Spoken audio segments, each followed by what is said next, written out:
Boys and girls, this is the Undisputed Era. Adam Cole, Kyle O'Reilly. Hello, Steve. Hello, Larson. It's me, Dexter Loomis, NXT Superstar. So here's my shout out to the Going In Raw podcast. Clever name.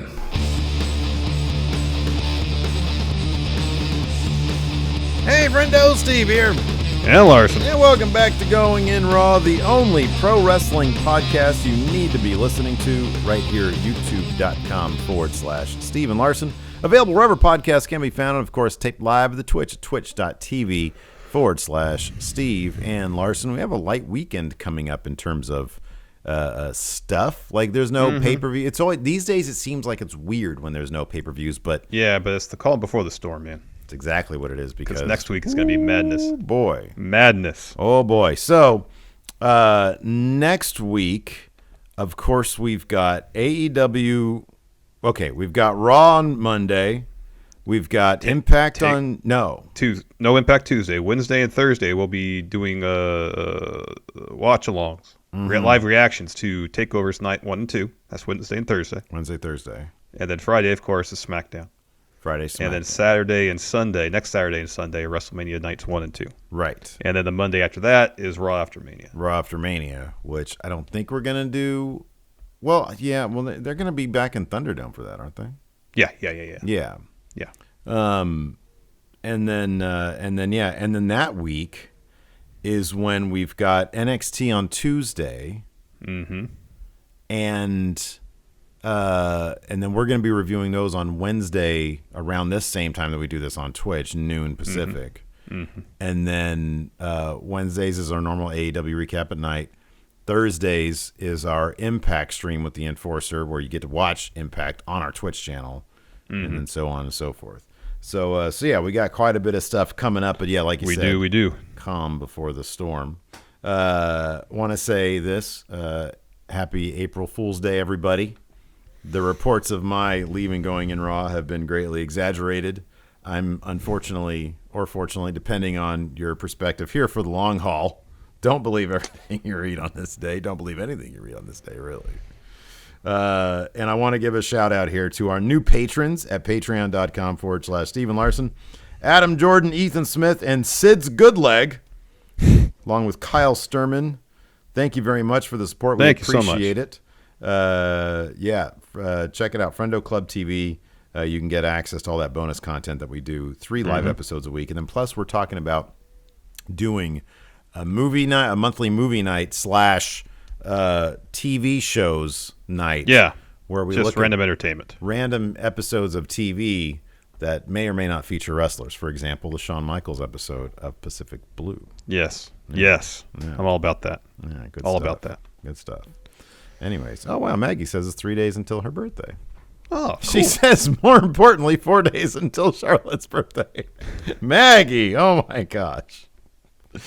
Anyways, so NXT, this was the go home to Takeover. Thought it was a pretty stellar show, Larson. Yeah, it was pretty solid, pretty great. Much better than AEW, and that's okay. AEW was actually a lot of fun last night. Yeah. And yeah, I thought that I think it did inform me a little bit more in terms of what to put all my confidence points on. Well, here's the thing. Coming up at Takeover. They didn't give us a whole lot of segments that would inform us on Go Home Show math, apart from Io and Raquel. That was the big one, yeah. That was the massive one, but the tag situation, we got nothing. Okay, let's break that down. Okay? You have one team. Yeah, okay. You have one team that didn't even show up. They showed up via Tron. The grizzled young veterans. Yeah. Right? Is there anything to be gleaned from that?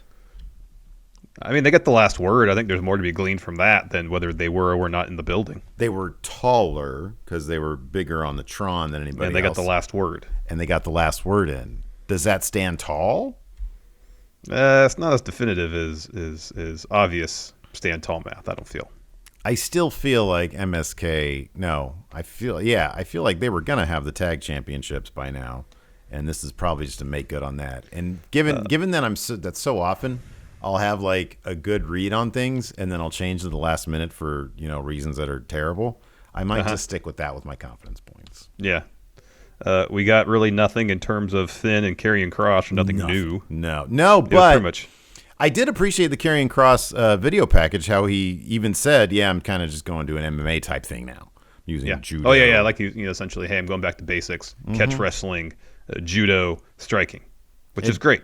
Yeah, it doesn't really speak to what Finn sort of what Finn's angle on things, which was, hey, you fight emotionally. I mean, I guess it did. Hey, he's going to be more technical about things, take the emotion out of it, perhaps.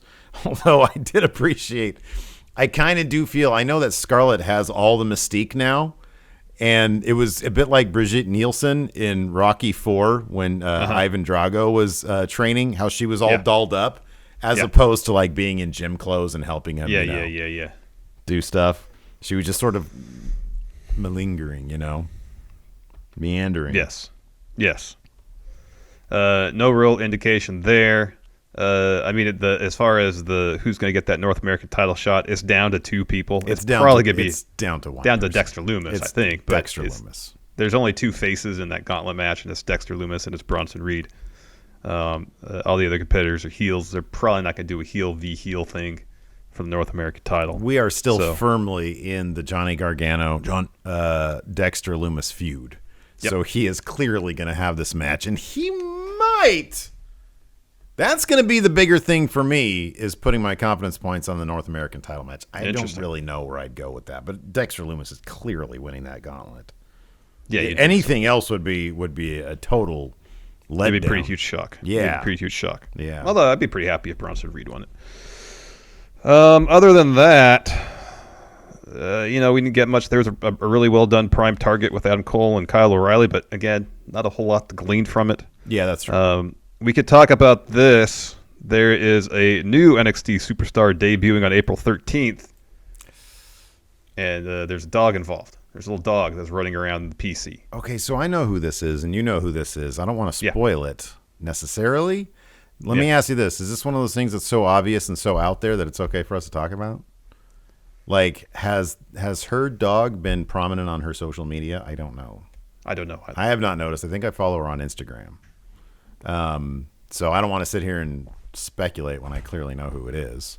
So I don't know. How would you prefer to approach to do that? We can just not say anything. Okay.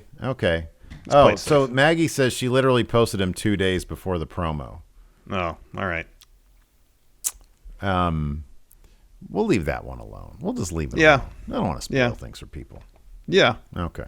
All right. That's fair. Okay. All right. Good enough. But I mean, her name is now Frankie. Yeah. So that's good. You like that name? It's all right, I guess. They already have a similarly named person in UK. There's a hint for you for her old name. So Frankie, I think, is a cool name, and I like that. I think they're going to go hard on her. She's got tons of personality. Yes, and I like that they're going to focus on that seemingly with this dog. More dog the better, in my opinion, Larson. Anyways, let's talk about somebody who's in kind of his own emotional doghouse, Roderick Strong. Yes, you got that right, man. He took on Cameron Grimes. This is one of my favorite stories with Cameron Grimes. He's trying to buy the IP. Larson, I hope he's successful in obtaining the Undisputed Era IP. I really want Cameron Grimes to Grimes the system. Yes, I want him to Grimes the system. It's number one. It's a terrific thing. Poor Roderick Strong. He starts NXT, starts the episode with the most generic packaging. He's lost everything. And when I say everything, I just mean the music and the yellow and black themed outfits. He's a man without a faction, a man lost. You could argue a man without a place he belongs. Yeah. Know where he belongs. Yeah. He's cast adrift. He is. And he got caved in like a chump. So before the match, Cameron Grimes once again pitches to keep the Undisputed Era IP going. He wants to buy it. And he says, to help convince you, I got this. Grimes the system. And it's a T-shirt that says Grimes the system on it. Yeah, and then he says, instead of all 4 of them, though, It's just Grimes and Strong in the logo. Right. He's trying to buy some friends, a tag team, this great IP. And then he's like, all right, that might not have, because Roderick is not impressed. He says, that might not have confused, that might not have done it for you. Here, try this. And he's got Grimes, the system. And then it just kicks in Tron. with his, but it doesn't even have the music. It's got his, I wish they had done a version on ukulele of the Undisputed Era theme. I don't know if Something. That.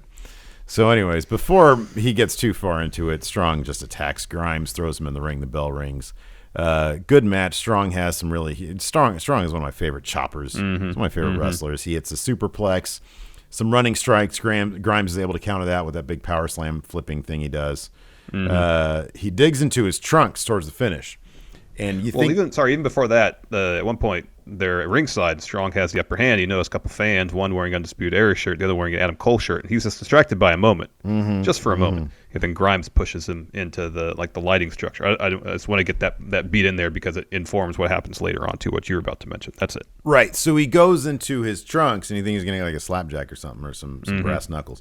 And instead he pulls out the Undisputed Era armband. And he wraps it up in his fist. And as he's doing that, Roderick Strong gets the advantage. He gets him up for an angle slam. Yeah. He hits it, but as he hits it, Grimes drops the armband. Roderick Strong goes down and he sees it and he picks it up. And obviously it's a big distraction for him because he's like, where's this ghost armband coming from? And why does it smell like a ball sack and a really gross one at that? And then Grimes is able to, as soon as he turns around, cave him in for the win there. Yep. Really fun match. And Roderick Strong later on we see where his headspace is at, and it's out the door. It's not an NXT, for sure. After that, we get a Karrion Kross video package. He's working out. He says his greatest strength is his conviction. He's going back to basics when it's his training, catch wrestling, judo, striking. He says Finn can't run from him forever. He's going to cut the ring off, light him up with shots he'll remember for the rest of his life. He says fans can expect Finn to be dethroned.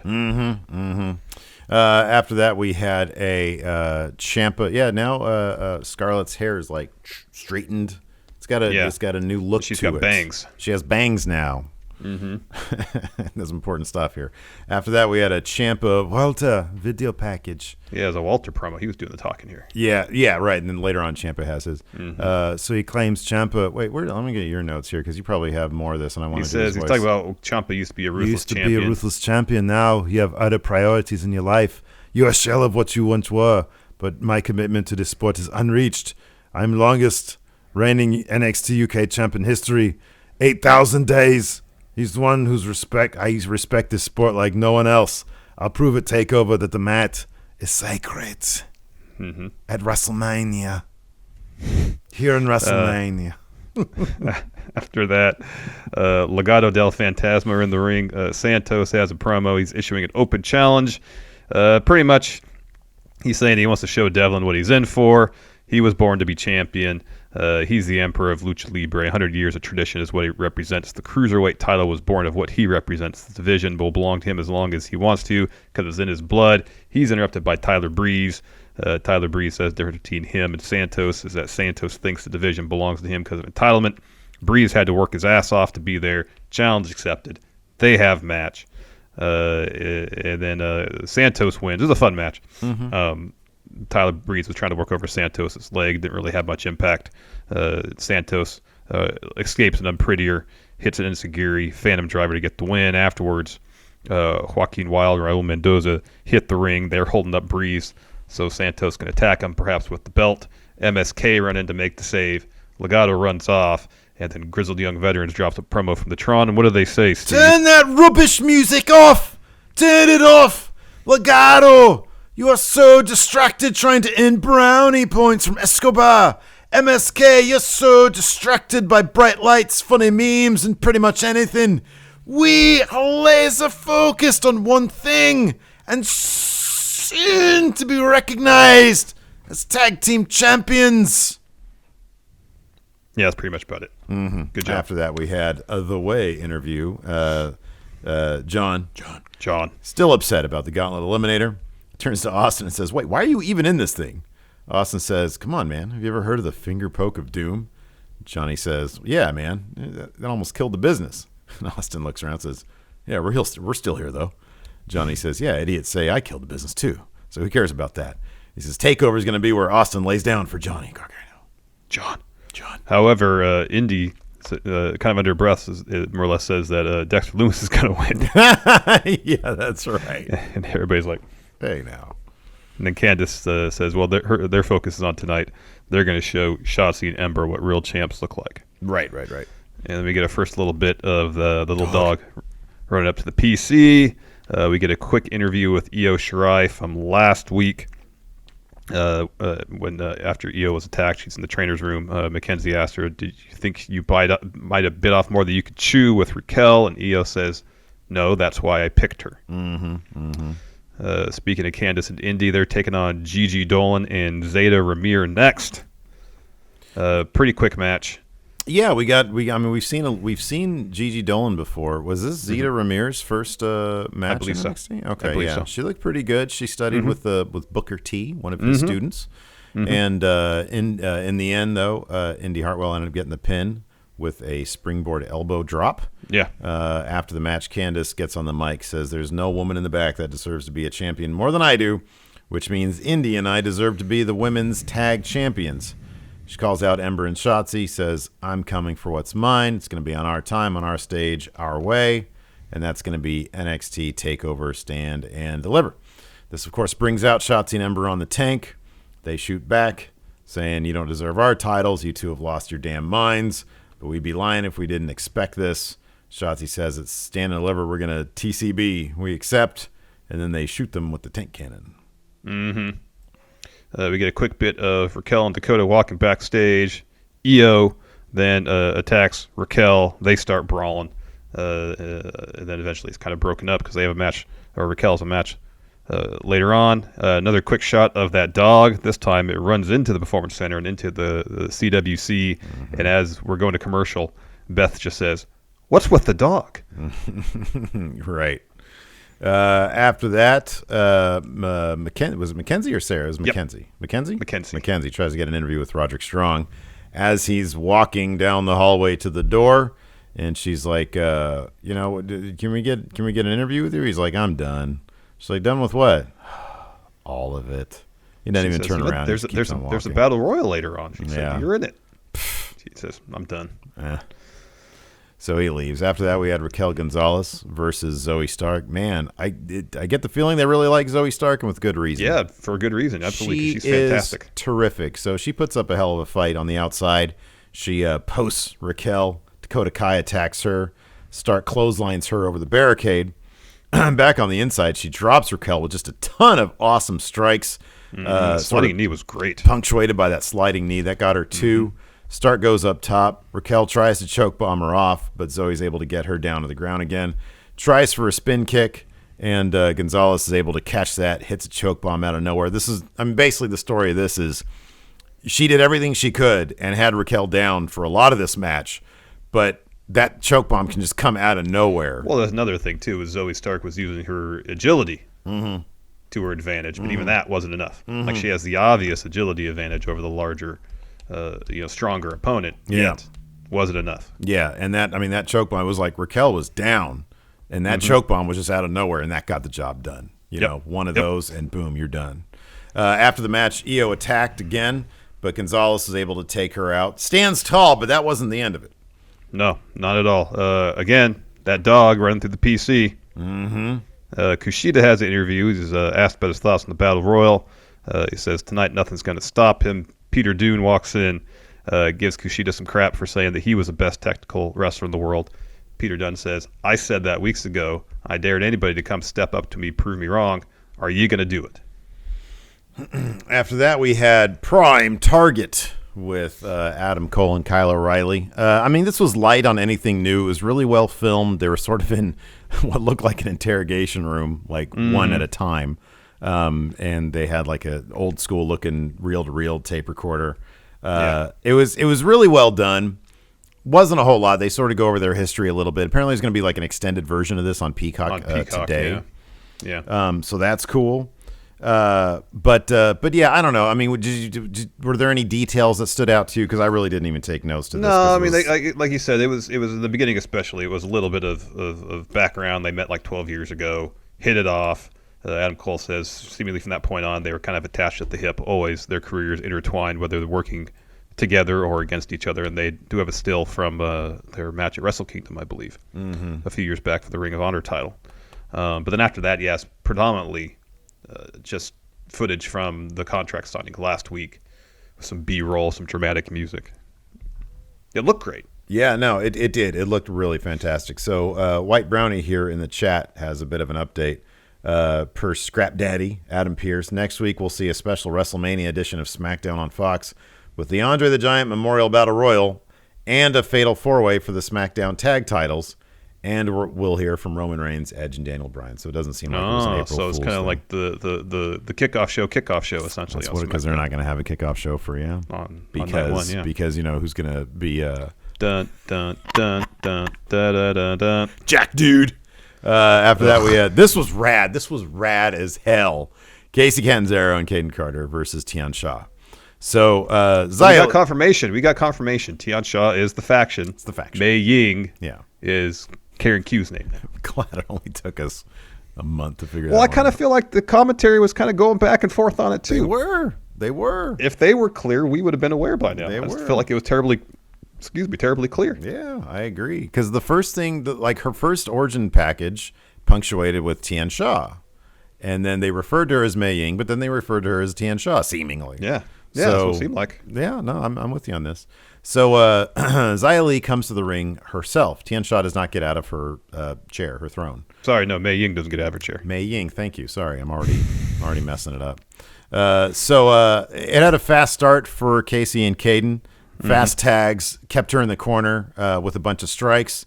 She was able to get out of that. Kacy Catanzaro had a really cool, Wade Barrett It's like called a it 360 code breaker, essentially, is what it was. Yeah, he called it a twisting lung blower, but that's exactly what it was. Like she basically jumped up in the air, did a 360, grabbed Xia Li and hit a code breaker. It was great.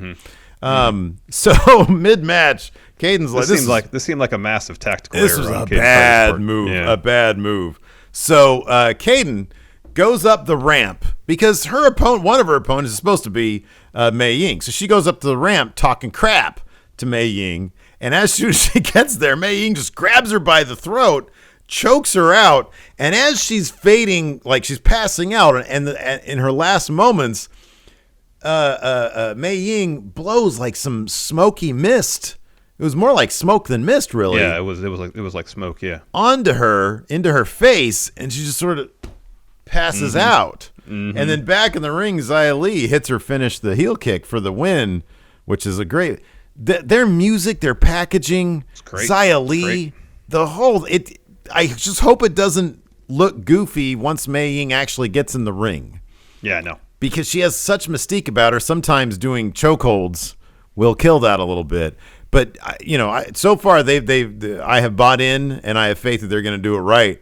This is great. The music, NXT for the most music part. is so good. NXT for the most part handles Mystique pretty well.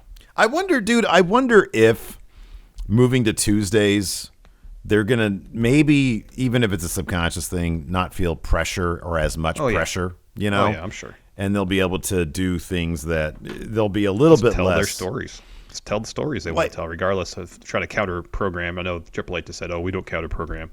That's BS. I mean, there were weeks when it was clear that that's what they were. Yeah, it's absolute BS. Just like next week, Dynamite's counter programming Takeover by having the Young Bucks and Mox team up against Kenny and the Good Brothers. They're counter program. They're trying to keep their ratings up in the face of a Takeover. Yeah. So after that, this was amazing. This was great. So we got another Raquel Gonzales interview backstage, and this time she's attacked again by Io Shirai, and this time Raquel sort of lifts her up. So she dives at her. She lifts her up, and she starts smashing her into the wall until she actually puts her through the wall. And the way this was framed, the way that, not the reverse, but the way this was framed, was well done. Yeah, I had no idea that this was a fake wall, or it was a fake portion of wall anyways. Yeah. She puts her through, and then we have a camera that just happened to be on the reverse angle of this. Should have done this. And Raquel puts her head out of where the hole in the wall, which was actually just a window without a pane.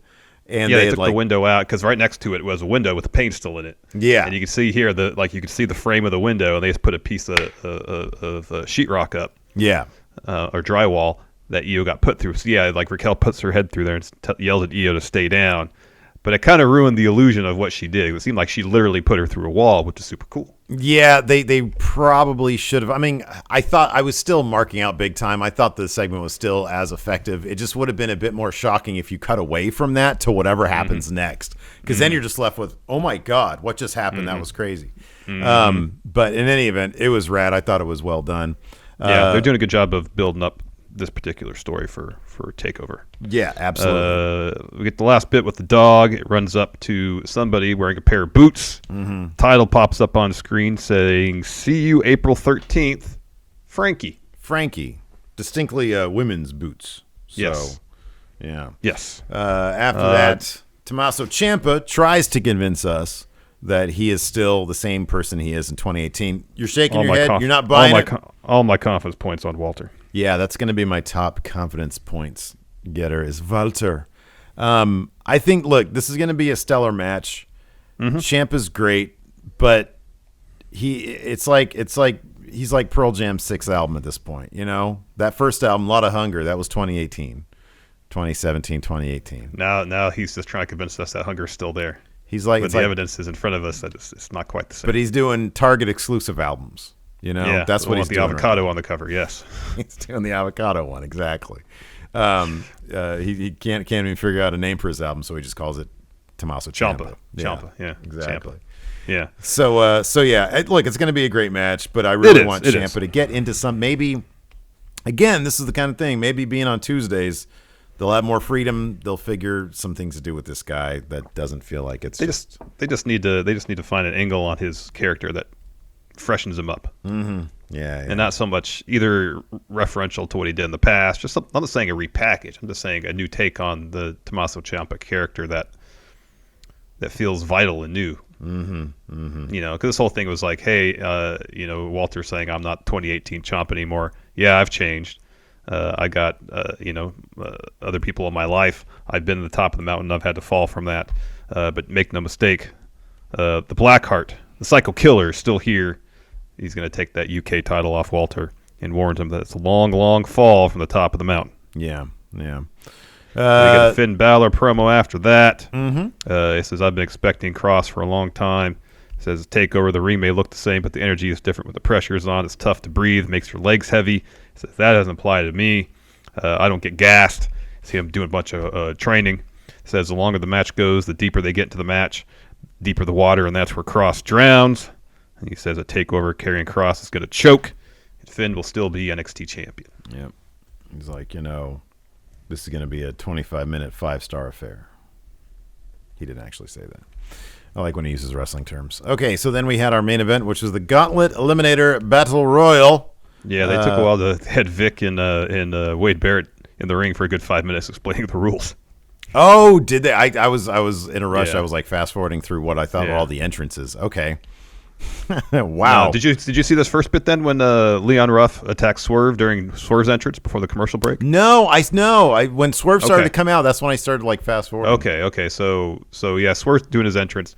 Leon attacks him, hits a bunch of kicks, clothesline Swerve out of the ring, but the match hasn't started yet, so it wasn't elimination. Damn it, Ruff. Swerve then jumps over the commentary table to avoid a suicide dive from Ruff, go to commercial, come back, and the Battle Royal actually starts with Peter Dune coming out making his entrance. Okay, yeah. And so like the first 3/4 of the match, Dexter Lumis is just standing in the corner. Yeah. Not doing anything. Yeah, he did. Was the first thing he actually did try to help when Bronson Reed out of there? Yeah. Okay. That's the first thing he did. So yeah, Lumis doesn't move and nobody approaches him. Atlas and Rust go at it. Atlas is on the apron. Bivens comes over, tries to hold his leg, and as that distracts Jake Atlas, Swerve runs up, drop kicks him off the apron, and then Swerve throws Rust out over Ruff. Yeah, he's kind of fighting off Leon Ruff still on the apron and backdrops Tyler Rust out. And then so Bronson Reed knocks Austin Theory off the apron to the floor. And Austin Theory at first kind of catches himself with his feet on the second rope and then kind of slides off, so he lands on the mat on his back. But since his feet haven't touched the ground, he's not technically eliminated. The ref says, you're not eliminated. So he's like, oh. Okay, so you see him kind of wiggling in position like, is he going to do something to somehow get his feet on the apron to get himself back up? No, he kips up. He says, oh, I got it. And then he gives up, and they're like, you're eliminated. Your feet hit. He said, yeah, you just said I wasn't eliminated. They're like, yeah, but your feet just hit the ground. Good kip up, though. Yeah, that was hilarious. We get this great bit between Kushida and Peter Dunne. Their match could be phenomenal. That could be match of the night right there. Dude, yeah. Just great technical back and forth. Fast, quick wrestling. So Kushida locks on the hoverboard lock, and he and Dunne tumble out of the ring over the top rope because Kushida's not letting that thing go. Yeah, he's not letting go of that hoverboard lock. That was a really impressive elimination. Yeah, the whole sequence. It was only like 30 seconds, but they got like 15 moves off. It felt like in 30 seconds. So then your final 6 are Bronson Reed, Cameron Grimes, LA Knight, Swerve, Leon Ruff, and Dexter Lumis. So they're all officially in the Gauntlet match at TakeOver Night 1. To go to commercial, we come back. They announce that Peter Dunne versus Kushida is also happening Night 1 at TakeOver. At this point, Gargano joins commentary, ribs Beth Phoenix a little bit. Saying, oh, you think you know me? On this day, I'm North American champion. That was so good. That was great. I love Gargano. He's so great. This was cool. The first 2 eliminations here happened when Bronson Reed, so Leon Ruff and Swerve Scott were going at it on the top turnbuckle. So Bronson Reed comes over. He puts them both on his shoulders. He dumps off Ruff, and then he dumps off Swerve, making them going to be those. So those guys are going to be the first 2 to enter the Gauntlet Eliminator. Gauntlet, yes. After that, LA Knight and Grimes both team up to try to eliminate Bronson Reed because he was on the apron, I believe. No, he was still in the ring. They were trying to dump him out. That's right. Yeah, he was still in the ring. They're trying to dump him out. And that's when Lumis activates, comes over. He's the last thing that ends up getting Bronson Reed eliminated. So he's going to be next after third, Ruff and Swerve. Yeah, and then Cameron Grimes pulls out a fat stack of bills, huge stack of money, and he divides it in half and says, all right, you go that way. You go that way. He's trying to pay off LA Knight and Lumis so he can win the match. And LA Knight says, oh, yeah, that sounds like a good idea, doesn't it, Dexter Lumis? And then Lumis says nothing. Instead, he decks him. Money flies everywhere. And then Lumis and Knight, they both toss Grimes out of the ring. And then Knight dumps Lumis on the apron, charges, Lumis evades, and Knight tumbles out of the ring. However, he goes between the top and second rope, so he's not eliminated. He gets up, yanks Lumis off the apron because Lumis had gone over the top rope. LA Knight gets the win. He will be the last entrant in the Gauntlet match. Advantage, LA Knight. So he goes over to John. And then he's like, 8 days. He starts counting down the days on his fingers. Title's going to be his. Johnny, I believe, calls LA Knight a dummy. Says, you can't hang with me. While that's all happening, Io's music hits. She walks down the ring, calls for a mic. She just starts yelling. Raquel comes down as well. They start brawling.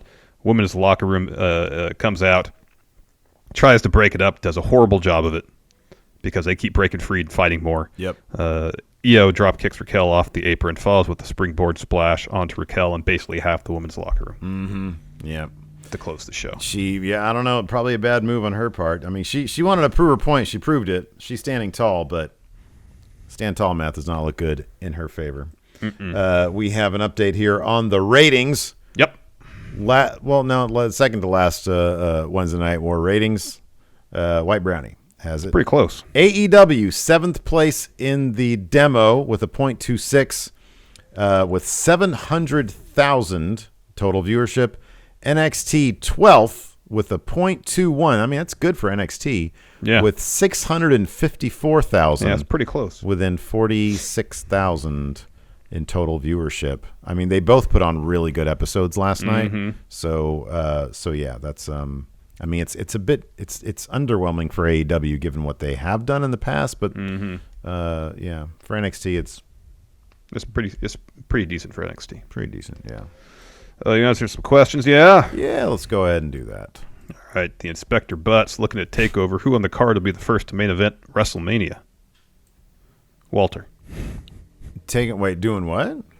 Who on the TakeOver Stand and Deliver card will be the first to main event WrestleMania? It should be Walter. It should be Walter this year. Yeah.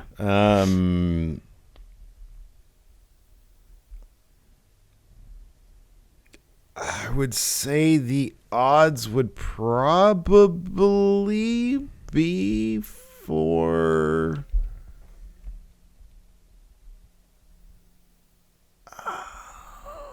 if Oh, this is a big if. Oh, do you think there's a no-brainer here? yes, Finn. I was gonna say Finn. Pretty big qualifier if he goes to main roster, maintains the same character he has.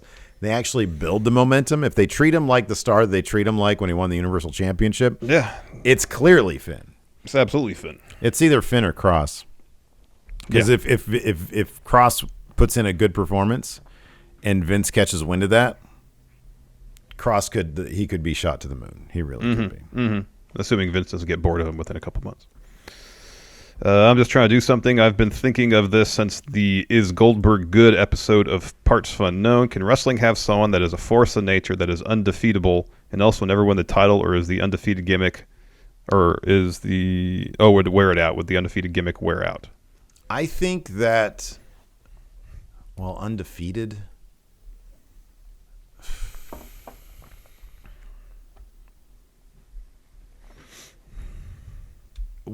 Let me ask you this: What was Undertaker's first actual loss? Was it a big deal in WWF? I mean, he came in and almost immediately won that title from Hogan, didn't he? It was about a year. Was it a year? Mm-hmm. When You Got Me, Brother happened? Mm-hmm. I mean, I'm trying to think of a guy like Undertaker who really wasn't defined by title reigns. He was defined by his mystique. You know, his mystique really did, and how he respected the character so much. Mm-hmm. I mean, I know he ate losses, but I mean, I don't know if you could do another Andre the Giant where they're defeated and they just don't seem to care about the title until they do until he does. Mm-hmm. Hogan Tuesday in Texas. Okay, that sounds right. Okay. Yeah. That does sound right. I don't know. Doing mental gymnastics on trying to keep a guy away from the title, While having him undefeated. Yeah, I know. it's a bit much. I know. It's like, It is a bit much. Why can't this, what's up with this guy? You would think the goal of everybody who enters into the wrestling business is to become a champion, Yeah, right. At least in kayfabe, So, I mean, you risk having a guy. It's like, what? He's just not hungry. What's his deal? Like, he doesn't. Yeah, I know. Yeah. And if he's rolling through jobbers every week for 2 years, how really impressive is that? Yeah. Right. Yeah. Shane's birthday tweet: Cameron Grimes acquires the IP of the Undisputed Era. Who does he pay to join his new Undisputed Era team? Bronson Reed. He'd have to be a bad LA guy. Knight. Oh, LA Knight, Bronson Reed, Cameron Grimes, and then we need a fourth. Swerve. Oh, that's good. That's good. What a weird. It's like when the Fantastic Four were like Ghost Rider, Wolverine, Hulk, and Spider-Man. That happened for a couple issues. I think. I remember that. Yeah. I remember that. Let's see here. Wolfpack for life. If Breezango were to break up, how far do you think each would go? I think if Breezango broke up and they allowed Fandango to be like Johnny Curtis, basically. Oh man, sky's the limit, man. I honestly think the sky's the limit for that guy. He's been one of the things that, man, if he had only come around 5 years later, we might have been able to see some serious shit with that guy. Mm-hmm. No, I mean, it's not to disqualify anything he's done in his career. He's had a career that anybody should be completely over the moon happy with. But I do feel that, given his level of charisma, his looks, his size, what he can do in the ring, I do feel like the dancing thing really held him back, even though it made for some wonderful comedic moments. Oh yeah, it certainly has in terms of really advancing his career for sure. Yeah, For sure. Oh wow, Hammond Serrano asks what kind of music is in the Spotify daily mix of LA Knight? Oh wow. New metal. So you think it's new metal? See, immediately what sprang to mind was the soundtrack to Night of the Roxbury. Oh, That's could what be. I thought, because I think See, in of my him as a mind, it's club either guy. new metal or he likes the up tempo, in sync Backstreet Boys stuff. Okay. I could see that. Yeah, I think. Oh yeah, what is love? Oh, yeah. The love is a fact of life. Dang MQ, where will Bobby Fish fit into the breakup of Undisputed Era storyline? Doesn't look like he's going to. Did they just rebrand him when he comes back? He has a new name. I guess so. Yeah. Robert Fish. May those refer to him as Fish. Fisherman. He should be Fisherman. Punk's Punk's not dead. Punk's not dead. Punk's not dead says, has anyone noticed on LA Knight's tights he has his name spelled in the font from Batman Forever? Yeah. Yeah. What is the font Batman Forever? Hold on a second. I feel like he's got his indie tights still. Oh, yeah. Okay. I know exactly what you're talking about now. That's great. He says, I want to hear Steve do LA Knight auditioning to be the new Batman. Oh, the multiverse is all asunder. Oh, it's so crazy out here. Hey, Joker, you big dummy. It's a fact of life that I'm... Hey, Commissioner Gordon. Ray D says that LA Knight will come out to Bat Dance. Remember there's a version of Bat Dance. Shut the funk up. You're a Brand X, not genuine Joker product. That's a fact of life. Shindo. Go ahead. Go ahead. Shindo asks, what takeover match has the most 5-star potential? Pete Dunne and Kushida. I think that's way up there. I'm going to say, because I love when they do these tag team 5-star matches, the tag team with the MSK, Grizzled Young Veterans, and Legato. I think the mix of styles could just take this thing off the charts. Mm-hmm. Robert Channels, what's the point in bringing in people like Sting and Christian and Big Show and ratings don't increase and have been slowly dropping? It's not about popping the... Go ahead. No, I think when Sting first showed up, ratings popped. After that, not so much. I think of one major thing, you bring in these veterans. There's a lot of young wrestlers in AEW's locker room and a lot of wrestlers who don't have a wealth of TV experience. You bring in even Jericho, Mox, Sting, Christian, Big Show, all of them. Tons of experience wrestling on television. It's good to have that knowledge base for your locker room. I think in terms of internally, as far as the health of the company, for no other reason, that's why you bring those guys in. There's literally no downside to it. Nope. As long as it fits within your budget, there's no downside to it. These, like you said, it's great for the locker room.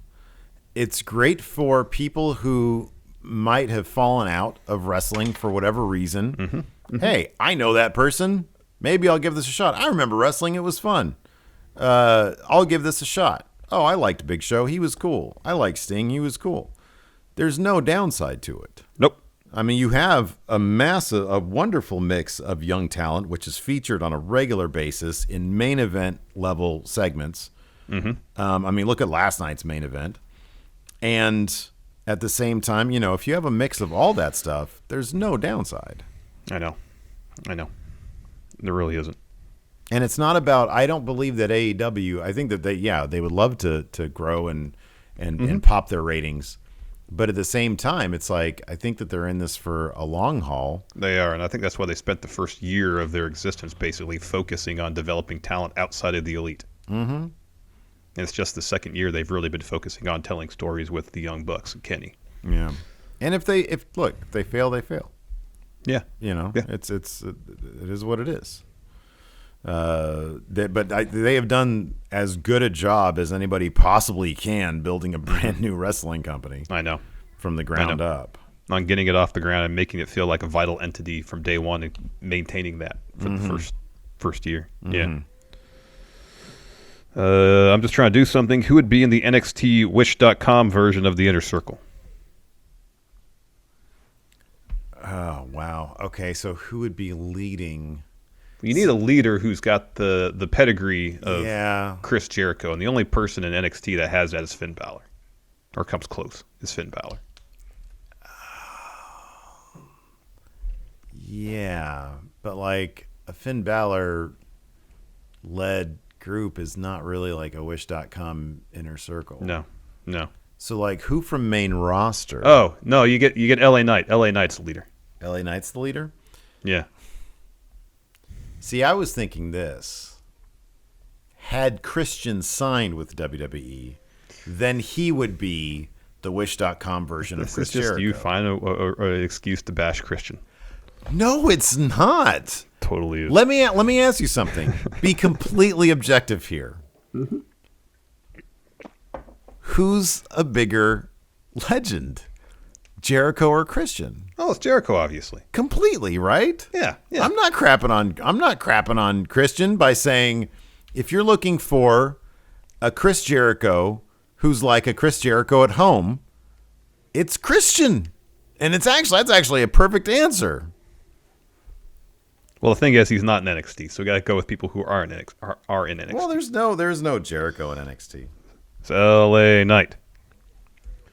He's the only other guy I can think of that has like a lot of experience. Y'all think I hate on? I like Christian quite a bit. I don't know if you do. I do. It's okay to look, man. It's okay to say a guy's not a Hall of Fame worthy guy. It's okay to say that.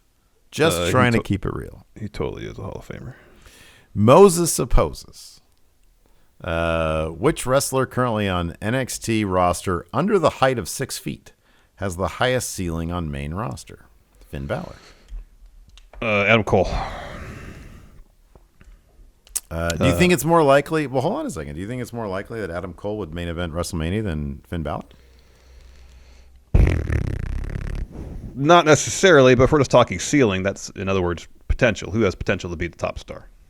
I just feel like Adam Cole probably has a higher ceiling on main roster more potential on main roster than Finn Balor does. That's just my take. He's younger. He's better on the mic. Just as good a wrestler. I think if Triple H is in charge, then if Triple H is in charge, the main event's going to be Adam Cole versus Finn Balor. Exactly right. Exactly right. Christopher Rappersad, since NXT is moving to Tuesday nights, will it help NXT or not? And Monday Night Raw is bad. I love Christopher so much. And Monday Night Raw is bad. Sometimes it will affect viewers to check out NXT. Well, no, he has a good point there. Oh, there goes my camera. He has a good point in that oftentimes ratings, like SmackDown traditionally, and it's not this way now, but SmackDown would always get like 85 to 90% of what Raw did. Of what Raw did. Now it's completely different because now Raw gets 80% of what SmackDown gets. Right, exactly. Now, could Raw ratings affect NXT? Yes, absolutely. If Raw gets people really, really jazzed and it does stellar ratings, people might be inclined to check out additional WWE programming. But that's if I guarantee you, if if Raw started doing 5 million and they were advertising NXT on their show, I mean, it stands to reason that NXT would improve. Yes, yeah. NXT is going to be better off on Tuesday, for sure, without a doubt. Yeah, I agree. Night by night, we're back to the hole. Despite your trepidation, you follow the voice and jump in the hole. You fall far and fast. Light fades. Everything goes black. You pass out. Eventually, you awaken in an enclosure that resembles your recording room. Please don't scream.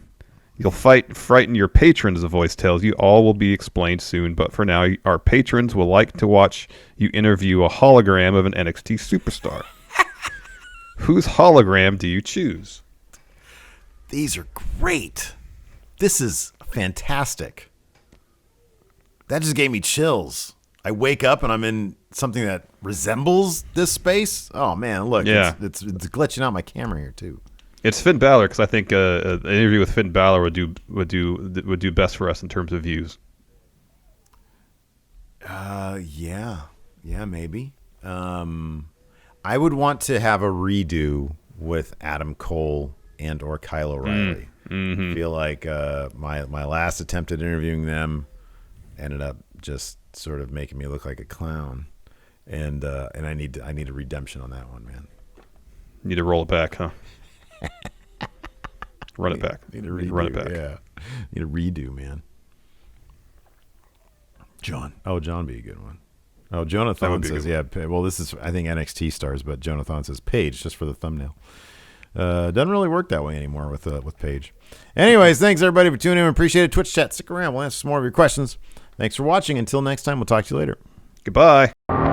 Help support Going In Raw today by becoming a Friendo Club TV member. You'll get access to new bonus episodes every week, including Friendo Club Arcade, Live Power Rank, Vintage 10 for the Wins, and Ask Steven Larson. Get access to Friendo Club TV today by becoming a $5 and up patron at patreon.com/Steven Larson, by throwing us a sub at twitch.tv/Steven Larson, or by clicking join at youtube.com/Steven Larson.